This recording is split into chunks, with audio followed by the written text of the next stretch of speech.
سلطان صلاح الدین ایوبی کا نام کسی تعارف کا محتاج نہیں۔ مغربی دنیا میں صلاح الدین ایوبی کے نام سے پہچاننے والا یہ سپہ سالار مصر اور شام کا پہلا کرد حکمران تھا، سیلابی جنگیں لڑنے والوں کو شکست دینے والا اور یروشلم کو فتح کرنے والا ایک عظیم جنگجو تھا۔ سلطان صلاح الدین ایوبی کی زندگی کا ایک اہم واقعہ میں بیان کرنے جا رہا ہوں۔ یہ تاریخ کا ایک سنہرا باب ہے۔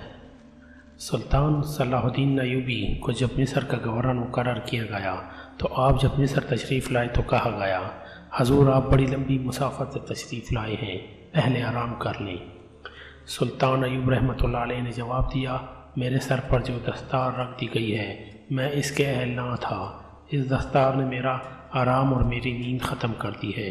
کیا آپ حضرات مجھے اس چھت کے نیچے نہیں لے چلیں گے جہاں میرے فرائض میرا انتظار کر رہے ہیں؟ کیا حضور کھاؤں سے پہلے طعام پسند نہیں کریں گے؟ سلطان کے نائب نے تعجب سے پوچھا۔ سلطان ان کو دیکھ کر مسکرا اٹھے، لیکن اگلے ہی لمحے وہ خوشی زائل ہو گئی جب وہاں 4 نوجوان لڑکیاں ہاتھوں میں پھولوں کی پتیاں لیے کھڑی تھیں۔ انہوں نے سلطان کے قدموں میں پتیاں بکھیرنا شروع کر دیں اور ساتھ ہی تف، طاؤس و رباب اور شہنائیاں بجنے لگیں۔ سلطان نے پھولوں کی پتیاں دیکھی تو قدم روک لی اور مسکرا کر کہا، صلاح الدین ایوبی پھولوں کی پتیاں مسلنے نہیں آیا۔ سلطان کی ایسی مسکراہٹ ان لوگوں نے پہلے کبھی نہ دیکھی تھی۔ سلطان صلاح الدین نے مزید کہا، اگر میری راہ میں کچھ بچھانا چاہتے ہو تو وہ صرف ایک ہی چیز ہے جو میرے دل کو بھاتی ہے۔ نائب نے سلطان کا حکم طلب کیا تو سلطان نے کہا، مسلمان کی زندگی پھولوں کی سیج نہیں، صرف صلیبیوں کی لاشیں میری راہ میں بچھا دی جائیں۔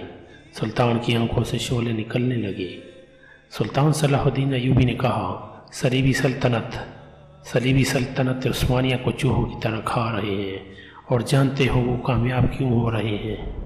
صرف اس لیے کہ ہم نے پھولوں کی پتیوں پر چلنا شروع کر دیا ہے۔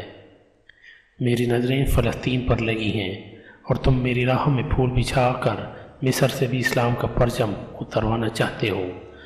سلطان نے ایک نظر سب کو دیکھا اور دبدبہ سے کہا، اٹھا لو یہ پھول میرے راستے سے، میں نے ان پر قدم رکھا تو میری روح کانٹوں سے چھلنی ہو جائے گی۔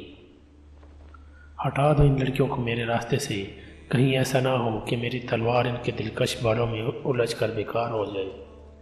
حضور کی جا و حشمت، مت کہو مجھے حضور۔ سلطان نے بولنے والے کو یوں ٹوکا جیسے کسی کافر کی گردن اڑا دی ہو۔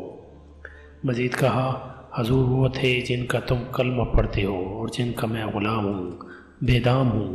میری جان فدا ہو اس رسول اللہ صلی اللہ علیہ وسلم پر جن کے مقدس پیغام کو میں نے سینے پر لکھ رکھا ہے۔ میں یہی پیغام لے کر مصر آیا ہوں۔